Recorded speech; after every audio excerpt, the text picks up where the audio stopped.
إن الحمد لله نحمده ونستعينه ونستغفره ونستهديه ونعوذ بالله من شرور أنفسنا ومن سيئات أعمالنا من يهده الله فلا مضل له ومن يضلل فلا هادي له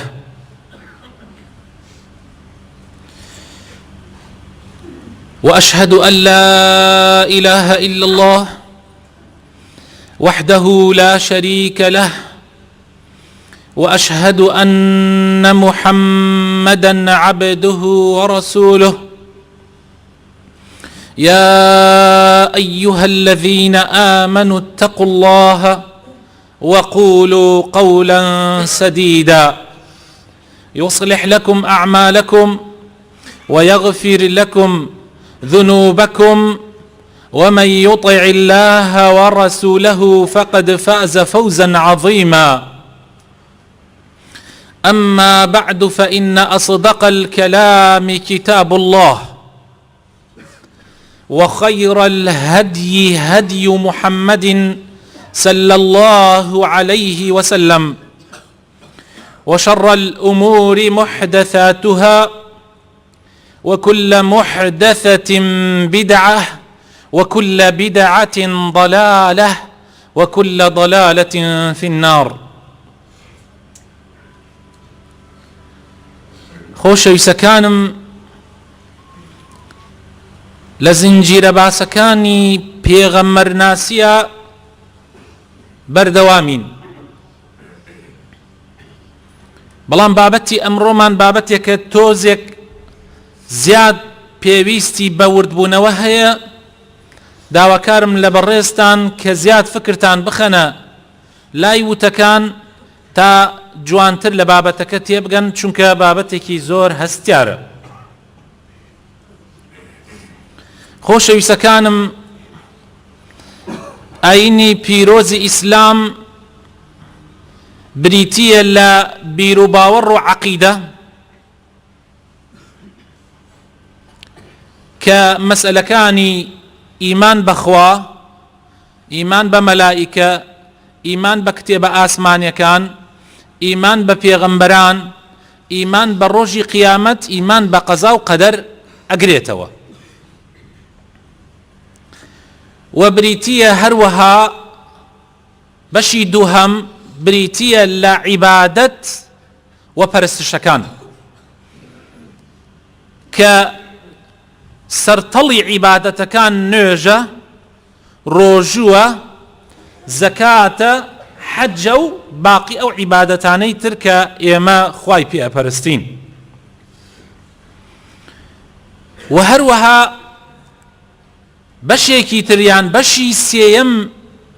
لە ئیسلام بریتیە لە ئەخلاق و خۆڕەوشت، بریتیە لە ئەخلاق و خۆڕەوشت وەکو هەموو مەسائلە ئەخلاقیەکان، ڕاستگۆیی، ئەمانەتپارێزی، دەستپاکی و ئەوەی کە پەیوەستە بە ئەخلاقی ڕۆژانەی ئێمە لەگەڵ خوا، هەروەها ئێمە لەگەڵ بەندەکانی خوا. ئەم سێ بەشەی ئیسلام، بیرروباوەڕ و عەقیدە، عیبادەت و پەرستش، ئەخلاق و ڕەوشت، بنەمای سەرەکی هەیە و لق و پۆپ و فەرعی هەیە، واتە ئوسوول و فروعی هەیە. عەقیدە ئوسوولمان هەیە، فروعمان هەیە. عیبادەت ئوسوولمان هەیە، فروعمان هەیە. ئەخلاقیش ئوسوولمان هەیە، فروعمان هەیە.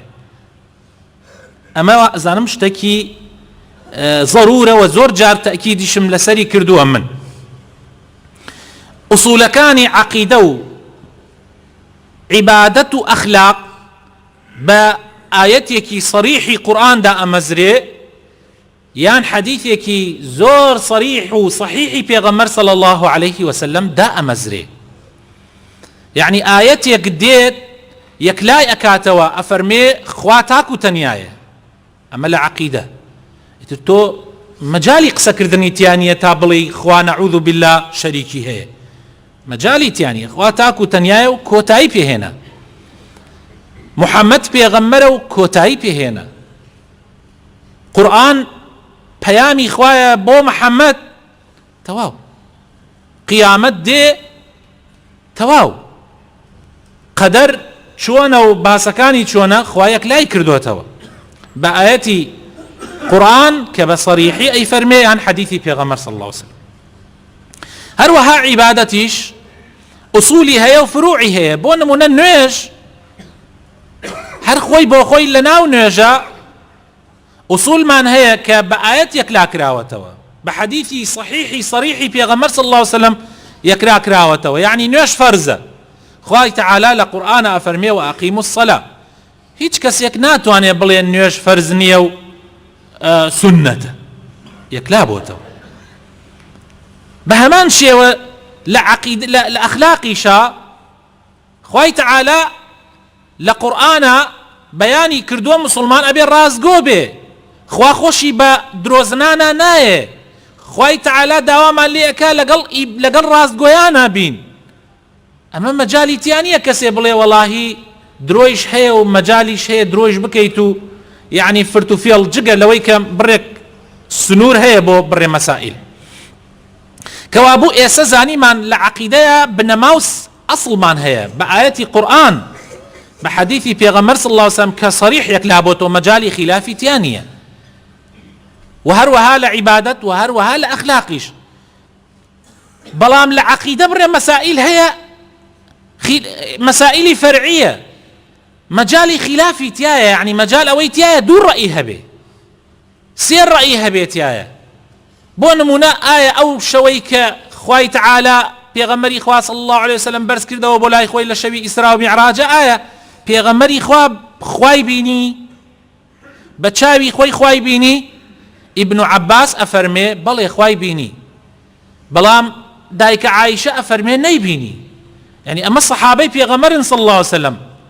دوانش إكيان وأليكيان وألي شتيك نية لقرآن يعني لحديثي بيغمر أم مسألة يكلا كرد بيته لقرآن هيا بلام عائشة فرمي أو معناه ناقي يعني مجالي تيا تودور رأيها به. أما أصل عقيدني أما فرع كانيتي لقو بوبا كانيتي هروها لعبادتي شا إما وتمان نيش فرزة ومجالي تيانية مجالي أي لا أولاي تيانية بلام شتێلێک هەیە لە نوێژە لە ڕۆژووە لە زەکاتە لە حەجە مەجای قسەکردنی تایە دوو ڕەئی هەڵەگرێ دەست نوێژ ئەشکێت باسەکە باسی نوێژە لە ئافرەت لە دەست پێوەدانی ئافرەت یان ناشکێ هەر لە زەمان سەحابەوە کۆمەڵێک لە سەحابەکان وتویانە دەست نوێژ ئەشکێ لە دەست پێوەدانی ئافرەت کۆمەڵێک لە سەحابە وتوێتی ناشکێ و ئیتر هاتووە هەتا زەمانی ئەبوو حەنیفە وتوێتی ناشکێ بلام إمامي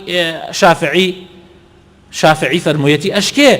حتى إمروي خومان كومالي لما مساهن الله ناشكي كومالك الله ناشكي أما مسائلك فرعية وهيج أصلك عقيدة نية وأصلك عبادتش نية أجر دور رئيش هبيج كشيء تانية هيج مشكلة تانية هروها لمسألة أخلاقي شاخوش ويسكانم بهمان شيوية يعني بون منامت من درو حرامة ڕاستگۆیی واجب و فەرزە بەڵام ئایا بڕێک مەسائل هەیە پێی ئەوترێت درۆ یا پێی ناوترێت درۆ یعنی بڕێشت وردەکاریەکان هەیە لەوەیە لەوانەیە زانایان دووسێ ڕەیان هەبێ مەجالی تایە چونکە ئەمە ئەسڵ و بنەماکان نییە ئەمە مەسەلەیەکە زۆر زەرورە بۆ گەورە بۆ پیر بۆ گەنج بۆ ئافرەت هەمووی بیزانی خۆ ناکرێ ئەم مەسائلانە بەڕاستی بخرێتە پشتگوێ و خلاف دروست بکرێت لەسەر مەسائلێکی فەرعی بچووک لەسەر مەسئلەیەکی فەرعی بچووک کێشەیەکی زۆر گەورە دروست بکرێ و کە ئەنەما ئەمە عەقیدەیە و وەکو وایە بۆ نمونە مەسئلەی مەولود ئایا ئاهەنگی بۆ بگێڕێ یاد بکرێت و یا یاد نەکرێت و مەسئلەی ئەم مەسائلانە ئەمە وردەکاریەکانن بەڕاستی ئەمە ئەوە نییە کە تۆ لەسەری کێشەیەکی گەورە دروستکەی و بیکەی بە بەزمێک لە ڕاستیە چارە نەکرێ نابێ ئەم مەسائلە وردانە بێتە مایەی ئەوەی کەوا ئەسڵەکان لە دەست بدەیت نابێ ئەم مەسائلە وردانە وا بکات کە تۆ ئەسڵەکانی ئیسلامت لەبیر بچێتەوە پێغەمبەری خۆشەویستمان بابەتی ئەمڕۆمان لەسەر مەسەلەی پێغەمبەر ناسی زیاتر جەخ دەخەینە سەرەوەی پێغەمبەر صلی الله علیه وسلم چۆن معاملەی لەگەڵ ئەو مەسائلە فەرعیانە کردووە، چۆن معاملەی کردووە، ئێمەش با وەک پێغەمبەر بین. مەسئلەیەکەیە لێرە زۆر گرنگە لە مەسەلەی فەرعیات، ئەویش ئەوەیە کە ئەو کەس ئەو عالیمەی لەم مەسائلە فەرعیانەی کە ئێستا باسمان کرد لە ئەسڵەکان نا، لە بنەما سەرەکیەکان نا، لە لق و پۆپەکانە، ئەگەر جیاوازی دروست ببێ، هەر طبعا لە ناو سەحابەیە بووە لە سەردەم پێغەمبەر صلی الله علیه وسلم جیاوازی دروست بووە، پێغەمبەر خۆی ماوە و لە دوای ئەوانیشە جیاوازی لەو مەسائلانە دروست بووە. ئەمە پێوترێ مەسائلی ئیجتیهادی کە هەڵەگرێ دوو ڕەئی و سێ ڕەئی، مەسئلەی وا هەیە 20 ڕەئیش هەڵەگرێ. ئەم مەسائلانە پێغەمبەر صلی الله عليه وسلم لە حەدیثی صحیحە کە ئیمامی بوخاری ئەیگەڕێتەوە بۆمان ژمارە 7352 و ئیمامی مسلمیش ئەیگەڕێتەوە بۆمان لە ژمارە 1716 ئەفەرمێ إذا حكم الحاكم فاجتهد ثم أصاب فله أجران وإذا حكم فاجتهد ثم أخطأ فله أجر. أفرمي أجر عالميك هات لمسألة كأم مسألة فرعيانة بو كوششي كرت أم عالمه نيبيك يا كوششي كرت يا هولي دا بقى أويك أخوائي بيكاي جارواهي عالمي واهي أي بيكي جارواهي عالمي واهي ناي بيكي خو إما أزانين همو مسألة يك حقا بلام أم مسائلانا كوردكاريكان فرعين خوايك لاي نكردوتو بيغمريك لاي نكردوتو خوايا اشتيتي علمات يا اجتهاد بكن ام اجتهاد وكوشش اجتهاد يعني كوشش كردن ام كوشش كردن واجتهاد كردن اگر عالمك عالم نوك حركسي لشوني خويا وهلسي اما عالم من هي متعلم من هي هذيك يبي حد خوي بزاني اما الذين عالم من هي متعلم من هي عالم او كسيه كزانياري تواوي هي لشريعته وأتوانيش تكان ليك بداتوا تواناي هي خوي لي تيبقى وأصول بنماكاني إسلام أزاني لقرآن ولحديث تيجا يشتوا أتوانيك لا يكاتوا بلام متعلم أو كسيك لواني بزاني قرآن إيش بخوينيتو لواني بزاني كان كتابك إيش بخوينيتوا بلام خوي ناتواني تواناي أوينية جاء عالم لسريتي كوشش بكا خوي بقى بحق أجر جيش بيكاي دو أجري دسكوي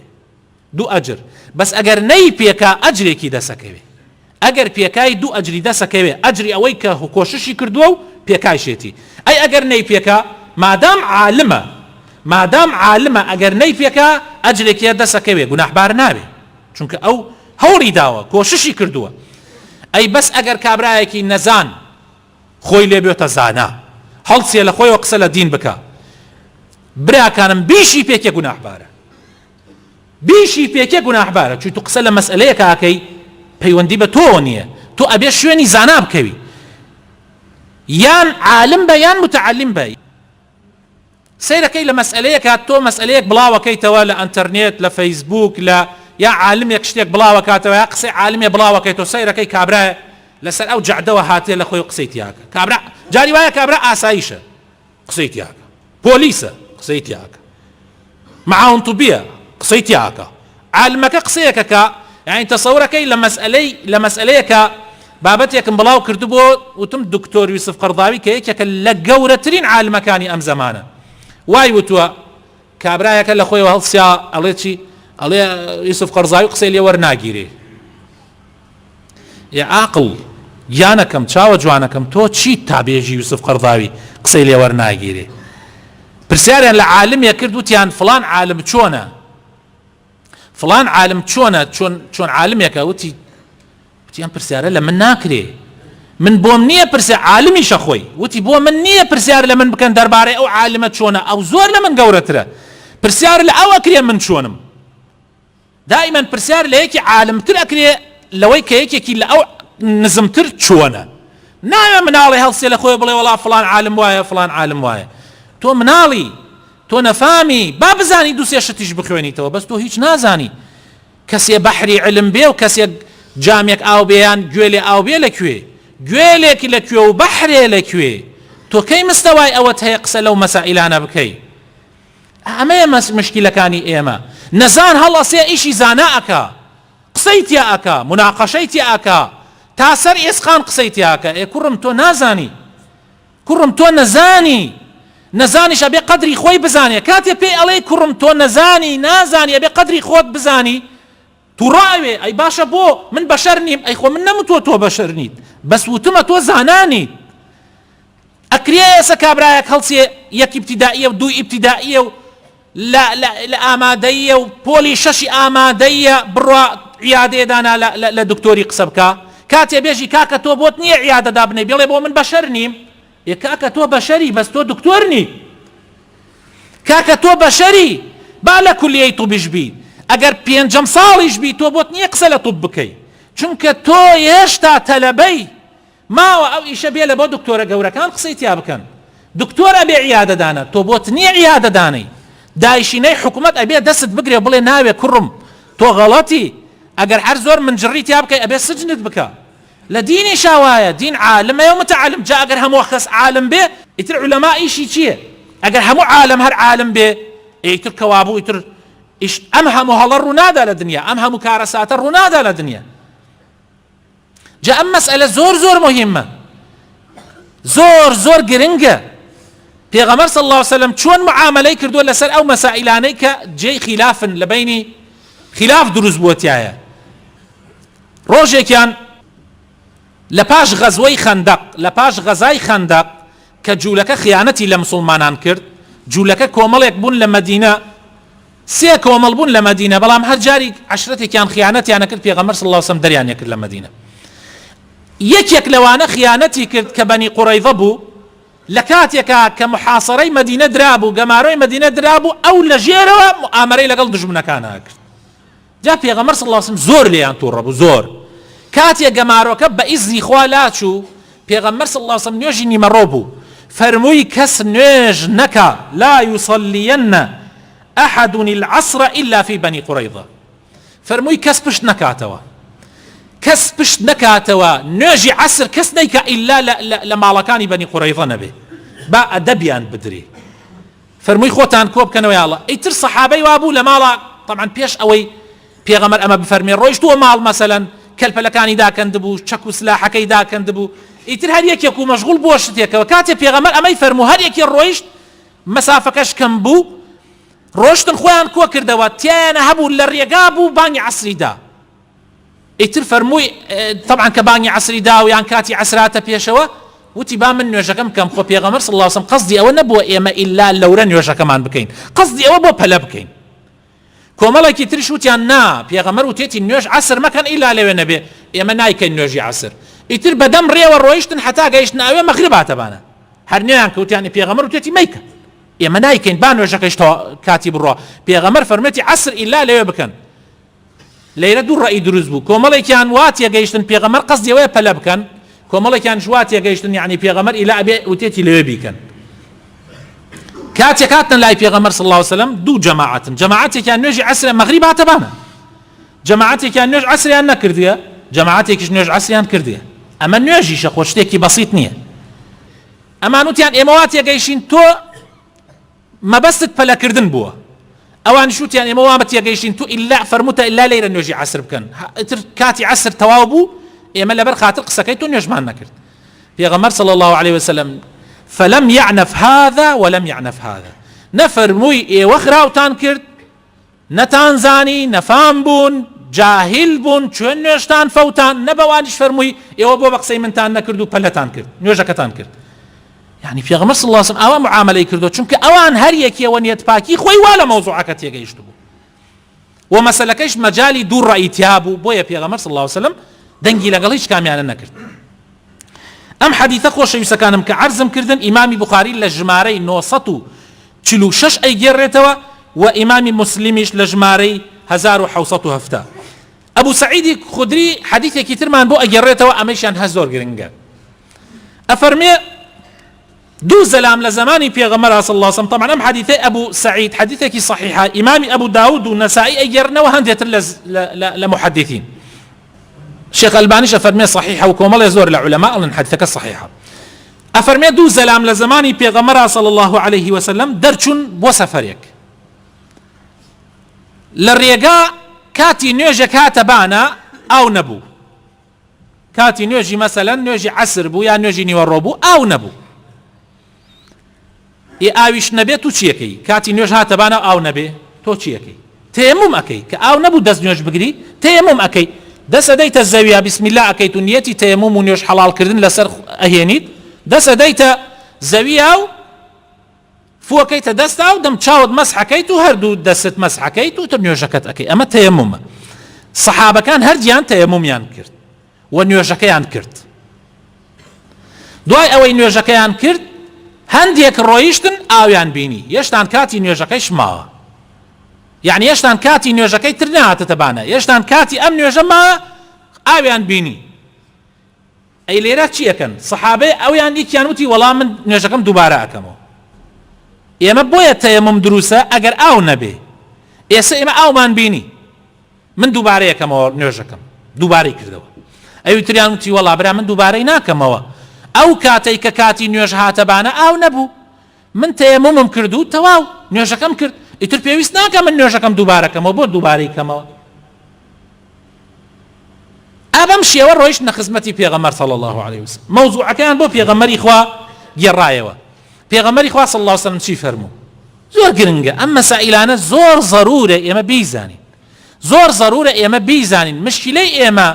ئەوەیە لەم مەسائلانە تێناگەین، نازانین ئەمانە ئیجتیهادین، مەجالی دوو ڕەئیتیایە، قسەی دوو هینیتیایە، یەکلای ئەەکەینەوە بە توندیش یەکلای ئەەکەینەوە، بەرامبەرەکان یەکسەر بە بیدعەتچی و بە تاوانبار لە قەڵەمە دەین. ئەمەش لە ڕاستیە لەگەڵ دینی ئیسلامە نەگونجاوە. پێغەمبەر صلی الله عليه وسلم فەرمووی بەمەیان کە دووبارەی نەکردەوە، فەرمووی ئەصەبتە السنە، فەرمووی تۆ سنەتی منت پێکا. یعنی ئەگەر پێغەمبەر خۆشی بوایە نوێژەکەی دووبارە ناکردەوە، ئەی بەوەی تریان کە دووبارەی کردەوە فەرمووی هەی بیدعاچی تۆ بۆ دووبارەت کردەوە؟ نەوەڵڵا. فەرمووی وأجزأتك صلاتك، للروايتك ترى أفرمي ولك الأجر مرتين، فەرمووی تۆ نوێژەکەی تۆش دروستە و دوو ئەجریتیش دەسەکەوێت، چونکە تۆ لەبەر خاتری خوا دووبارەت کردەوە. ومەجالیشی تایە قسەکردن، یعنی ئەم مەسئلە مەجالی قسەکردنی تایە، بۆیە دوو جار تو خێرت دەسەکەوێت. ئەمە مەسئلەیەکە زۆر گرنگە، زۆر گرنگە ئێمە بیزانین کەوا بوو هەر مەسئلەیەک لە بنەما سەرەکیەکان بوو ئەوە مەجالی تیانە ئاەتی قورئانێک لای کرد بێتەوە، مەجالی تیانە. ئەگەر تۆ لەوەیان مەسئلەی خلافی دروست بکەی، ئیسا لە عەقیدە کەسێ لە مەسئلە عەقیدیەکانە خلاف دروست کە ئەوەی کە یەکلا بۆتەوە، ئەوەی کە ئوسوول و بنەمایە، ئەگەر مەسەلەن بۆ نمونە خوایە کە ئەو بڵێن خوا شەریکی هەیە، هاوار بکاتە غەیری خوا، ئەوە لەوێ پەنا بەخوا ئەگەر بزانێ و شارەزا ببێ کە ئەمە ئاەتی قورئانە یا حەدیثی پێغەمبەرە و بەخۆی بزانێ پێی کافرە بێ. لە مەسەلەی عەقیدە و بنەما سەرەکیەکانە ئەگەر ئینسان خلاف دروستکە کافرە بێ. لە مەسەلەی بنەما سەرەکیەکانی عیبادەتە ئەگەر ئینسان خلاف دروست بکە بەڕاستی سەری لێ ئەشێوێ، گومڕا ئەبێ، لە ڕێگا لا ئەدا، چونکە باشترین ڕێباز ڕێبازی پێغەمبەرە. ئەگەر لێت لادا کەوابوو گومڕا ئەوی،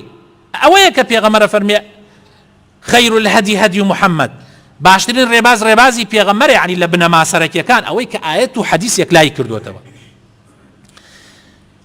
لە مەسئلەی ئەخلاقیشە هەروایە، ئەگەر نەعوذ بالله لە ئەسڵەکانە لادەی خەتەرە زۆر، بۆیە ئەبێ ئینسان ئاگادار بێ. بەڵام لە مەسەلە فەرعیەکانە مەجالی تایە، ئەوە تا پێغەمبەر صلی الله عليه وسلم ئاوا معاملە لەگەڵ سەحابەکانی ئاکا. و لە دوای ئەوەش لە دوای پێغەمبەر صلی الله عليه وسلم يعني صحابة أبو بكر وعمر خلافيان بو لا چندين مسألة هل مسألة شر كردن لقل أواني هل قران ولا إسلام ندواي بيغمر صلى الله عليه وسلم حتى زور مسائل. ابن مسعود وإمام عمر دو كسبون لصحابة كاني بيغمر صلى الله عليه وسلم هرجان عالم بون أمدو عالما منهج كان زور ليك أشو يعني لسعر تشتا ابن مسعود وعمر هان بيكوا بلام لقل أو يشاع علماء علين لست مسألة زياترة خلافيان بو لست مسألة فرعية جوازيها بولا نيوان أو دو كسك منهج كان وكو يكواي وإيتر بقرأ لنا وصحابة بردوام أمشتانا هر هبوة لفرع كان خلاف هبوة مجالي تشيتياه وأما مشتيك بو فراوانية تماشا كراوة لنيواني الصحابة كاني بيغمر صلى الله عليه وسلم لدواي بيغمري خو لدواي صحابة كاني بيغمر صلى الله عليه وسلم هر أم بوه هر أم خلافة هر بوه لفرعية كان لزماني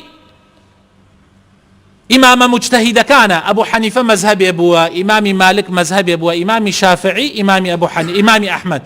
أم مذهبانا زور جوازيان هي لزور مسائل جوازيان هي باورك هن مسائل جوازي كان كلا فرع كان جوازي تيا أجاب بالنزيكي مليون جوازي يعني مليون جوازي جهر كسيكو هالسي لمسألة كي وردا جوازي دروس كاو بدعة وسنة تيابكات جاي مليون فرقة ما انتها دروس أبي روجه كان لزماني إمامي مالكا جاها معلم حزك الرأي خوي بس حزاني حزك الرأي كي بلاو بيتو عادة وايه لزماني إمامي مالكا خليفي منصور هبو خليفي مسلمانان بولو كاتا إمامي مالكي بان كردو بيي فرمو مالك أجر رأيت لسربي حزا كم كتابكت كموطأ ناوى أو موطأك استنساخي كم يعني طبعي بكم وبلاوي بكم وبو حمو ولا تكان وشارودية كان أما بيوتا منهج يعني أما بيوتا منهج وكس لمن لا ندى ولا زماني خليفة هارون الرشيد شاء عينا إمامي مالكي بانكر وتي أجر رأيت وابي كتابي موطأ بالديواري كعبية هلواسين يتر أو بيوتا منهج كس لا ندى لو مذهب إمامي مالك زور قسيكي مهمي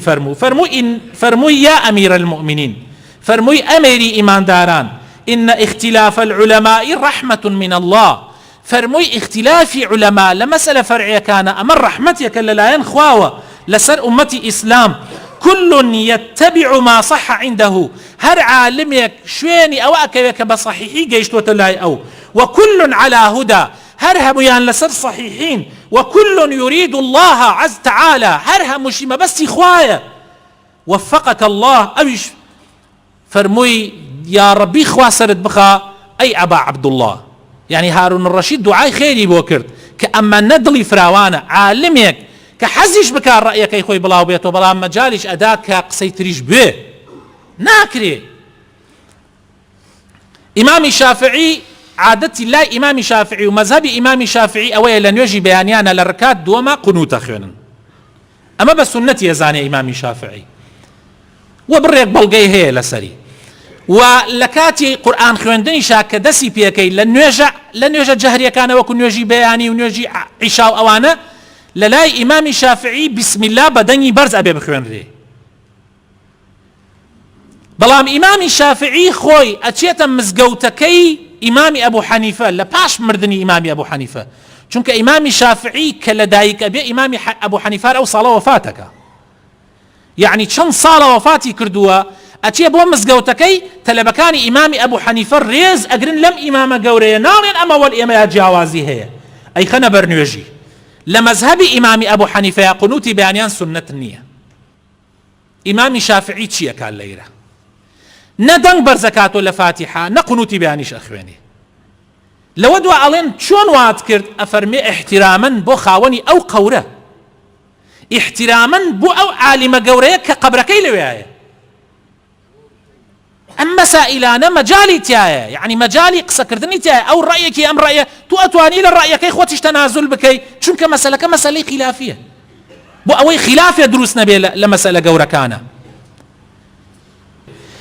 إمام يونس أفرمي نمبيني لشافعي عاقلتر يعني لشافعي عاقلتر قد نبيني لجيان ما يعني أو نيبيني أفرميت شونك لمسألة كابوه خلاف مان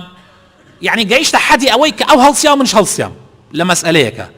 دعاء أو بينيمي ودسمي قرد فرموي يا أبا موسى فرموي أبو موسى باوكي موسى ألا يستقيم أن نكون إخوانا وإن لم نتفق في مسألة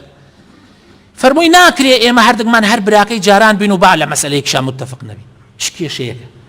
بحب براكي جاران بين كي مشكلة منو تو أقل لموضوعك خلافية متفق نبي پیاو چاکان ئاوا تەماشایان کردووە ڕۆژێکیان ئیمامێک پیاوێکی گەورە ئەچێتە مزگەوتێکەوە یەکەم شەوی ڕەمەزان یەک یعنی کە بەیانی ڕەمەزانە ئەچێتە مزگەوتەوە هەموو ئەهلی مزگەوت ئەو پیاوە ئەناسن بە گەنج و پیر تاوی لێ ئەدەن هەر ئەمە چێتە ناوە یەکسەر دێن بۆ لای گەنجەکان و پیرەکان دێن بۆ لای مامۆسا زەحمەت نەوێ پرسیارێکمان هەیە بێ حەلیکە لە نێوانمانە کێشەیەک دروست بووە ئەویشە فەرمووی فەرموون ئەڵێن وەڵاهی ئەم گەنجانە ئەڵێن با نوێژی تەراوی 8 ڕکات بکرێ و 3 ویتر بێتە 11 هەر ئەوە ناکەین پێغەمبەر صلی الله علیه وسلم شەو نوێژی 11 ڕکات کردووە ئێمەش ئەڵێین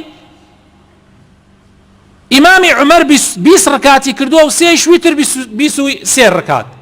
لە مەککە و لە مەدینەش هەر 23 ڕکاتە کرێ بەردەوام ئەو سنەتەی ئیمامی عومەر هەر بەردەوامە تا ئێمڕۆ ئێمە ئاڵێن با 23کە بکەین مادام ئومەتی ئیسلام هەمووی هەر 23 کردە با 23کە بکەین ئێستا خلافیە زۆر دروست بووە و خەریکە ئاژاوە دروستەوێ لە نێوانمانە ئەمیش فەرمووی بە قسەی منەکەن ئەگەر من قسەتان بۆ بکەم وتیان بەڵێ هەردوو لا ڕازی بوون مامۆسا قسە بکە و بە عالمیان ئەزانی فەرمووی ئەگەر بە قسەی منەکەن با نوێژی عیشاکەمان بکەین فەرزەکە و بچنەوە بۆ ماڵ نوێژ تەراویح مەکەن هەردوو لاوتیان چۆن نوێژ تەراویح نەکەین ئەی چۆن نوێژ تەراویح نەکەین فەرمووی نوێژی تەراویح سنەتە یا فەرزە هەردوو لاوتیان وەڵا نوێژی تەراویح سنەتە ئەی وتی باشە برایەتی نێوانتان ڕاگرتنی دڵی یەکتری فەرزە یا سنەتە وتیان فەرزە بە نەسی قورئان و بە نەسی حەدیسی پێغەمبەر صلی الله علیه وسلم برایەتی من و تۆ فەرزە دڵ ڕاگرتنی من و تۆ لە یەک عاجز نەبین فەرزە دەی فەرمووی باشە لەبەر خاتر سنەتیە فەرزێکتان فەوتاندوێ ئێوە ئەوە تا خەریکە بەرە بن لە یەکتری دەن لە یەکتری قسە بە یەکتری یەکەن ئەیکە ئەم سنەتە مەکە هەرکێ بچێتەوە ماڵ تەراویحی خۆی بکە و تۆ بۆ خۆت لە ماڵە 11 بکە و تۆش 23کە بکە کەی مشکیلەیە علەماکانی ئیسلام مناقەشاکەن لەسەر شتی بچووک و لەولاوە خەریکە ئومەتی ئیسلام ئیبادە ئەوێ ڕۆژانە هەزارەها کەس بە نەحەقە کوژرێ ئێمەش مشکیلەمانەیە بزانم یادی مەولود بکرێتەوە یا یادی مەولود نەکرێتەوە بیدعە یا سونە کاکە ئەوەی باوەڕی پێ هەیە بکرێتەوە با بیکاتەوە ئەوەشی باوەڕی پێی نییە نەیکا خۆ کە زۆری لێ نەکردووە یا ڕەبی خوایە بۆ خاتر ناوە جوانەکانی خۆت ڕەحمان پێ بکەی هیدایەتمان بدەی نوری ئیمان بخەیتە دڵەکانمانەوە مۆفەقمان بکەی سەرکەوتومان بکەی دامەزراومان بکەی دوورمان خەیتەوە لە خلاف و دووبەرەکی یا ڕەبی ئومەتی ئیسلام دڵخۆش بکەی یا ربی خوایە دڵخۆشمان بکەی بە ڕەحمەتی خۆت بە بارانی خۆت یا رب العالمین یا ربی خوایە بە سەرکەوتنی ئیسلام دڵخۆشمان بکەی یا ربی خوایە ڕەحم بە نەخۆشەکانمان بکەی یا رب العالمین و شیفایان بدەی ڕەحم بە مردوەکانمان بکەی یا رب العالمین و ئەم دوعایانەی ئێمەیان پێ بگەێنی یا ربی خوایە بۆ خاتر ناوە جوانەکانی خۆت برایەتی و تەبایی لە نێوانمانە پتەو بکەی لا تفريق و دووبەرەکی بە دوورمان بگری یا ربی خوایە ئەوانەی کە حەزەکەن دوعای خێریان بۆ بکەم لێرەوە یا ربی خوایە بۆ خاتر ناوە جوانەکانی خۆت یا ربی خوایە هەرچی ها لە دڵیانە و هەرچی احتیاجێکیان هەیە بۆیان جێبەجێ بکەی ئامین ئامین